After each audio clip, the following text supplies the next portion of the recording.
It starts in Matthew 6:25. Therefore I say to you, do not worry about your life, what you will eat or drink, or nor about your body, what you will put on. My suitcase never got here so far. It was in Calgary yesterday. Today it's in Houston. So I told him, forget bringing it here, Just send it on to Loma Linda. I'll be there for a couple of days.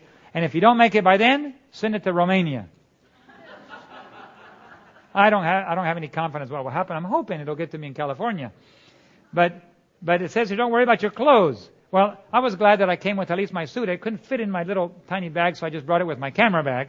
I just stuck it in there, and the Lord knew I needed it. But that didn't solve my other clothes problems. I can't wear my suit all day long, and especially I have to wear things under my suit too,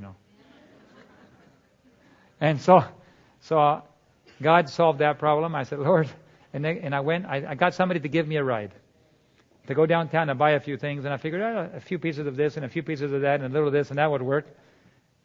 Man, I ended up getting 3 pairs of pants, 3 or 4 shirts, and some ties and everything, and it was all paid for by friends. And I thought, does this apply or what? God means exactly what He says. Now, did they feel they were abused because they did it? No. They said it's our pleasure and privilege to do it. And then when I give of what I have to somebody else, it is my privilege and pleasure to do it.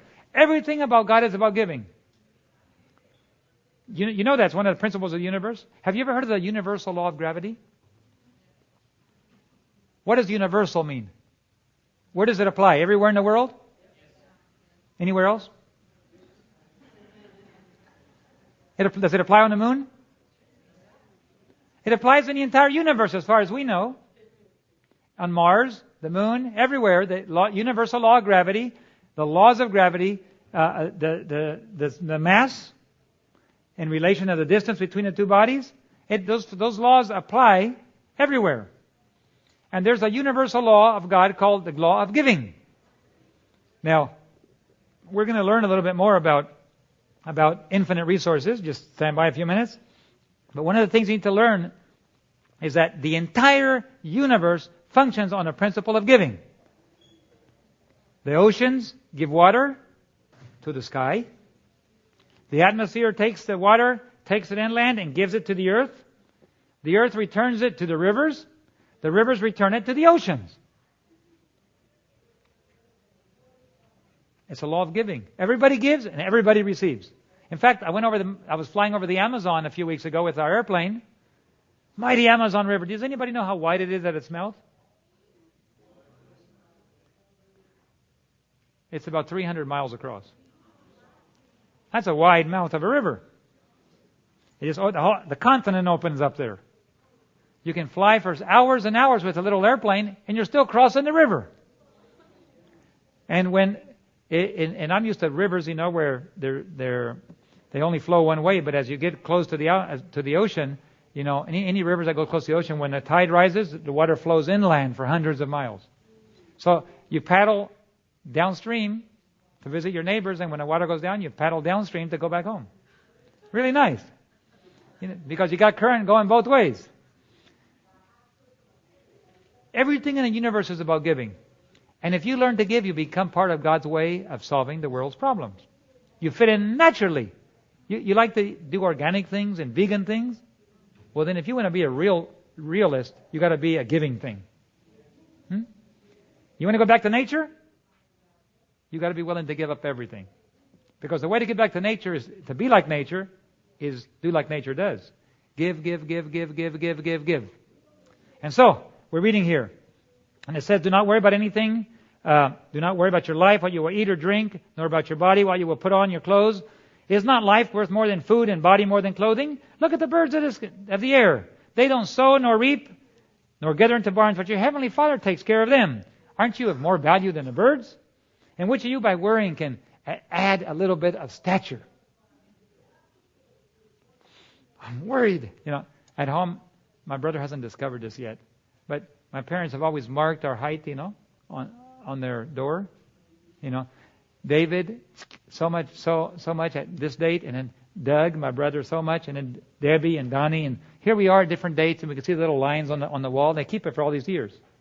Well, I decided to fool my brother, since my brother, I was always a little taller than my brother, but he outgrew me about half an inch.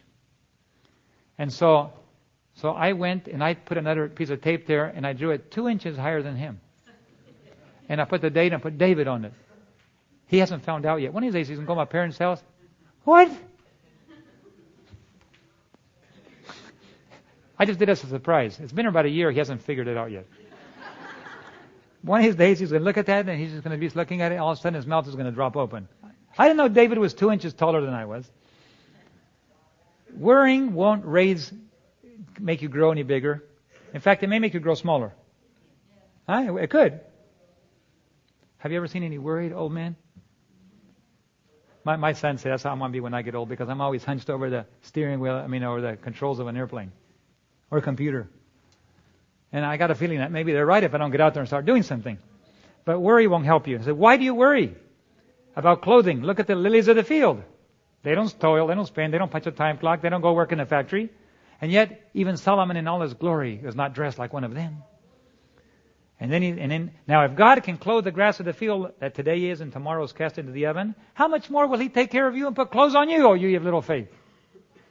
Now, we've read this before, but has it really sunk in? Come on, has it really sunk in?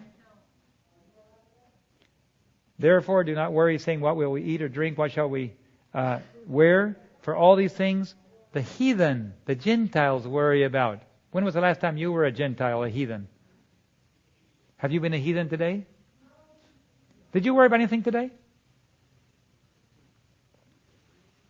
I was in Brazil some time ago, and I was walking along the great city, the streets of the great city of Belém, a big industrial city on the Amazon River.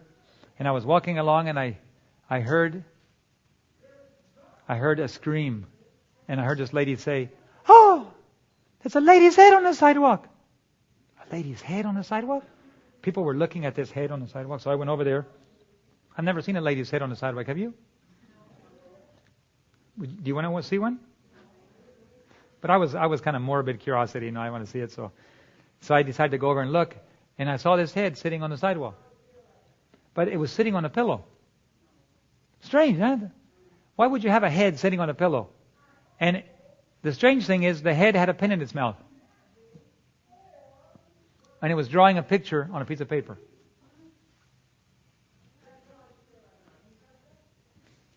I decided to stick around. This was interesting. I've never seen a head draw a picture. After everybody left, I realized it was a real live head. A real lady that had a head, no shoulders, no legs, no hips, just a little tiny body about as big as a basketball. How in the world you could fit that many organs, vital organs, inside a little basketball body, I don't know. But there she was, drawing a picture, and people were putting money in the little shoebox. Well, I looked down at her for a while. I was by myself with her, and she kept looking at my shins. And then I felt a little guilty. I remembered that Jesus, when they threw that lady at his feet, He didn't look down on her and said, "Lady, what's wrong with you?" He knelt down and looked her right in the eyes. So I decided to do the same, but since she was so short, I had to lie down on the sidewalk, so I just lay down flat. And she probably thought to herself, what is this gringo doing lying down on the sidewalk here? Gringo, they call any foreigner. So I was looking at her, and I said to her, "Good morning. My name is David. What's your name?" "Oh," she said, "Bon dia. My name is Maria." "Well, hello, Maria. How are you doing?"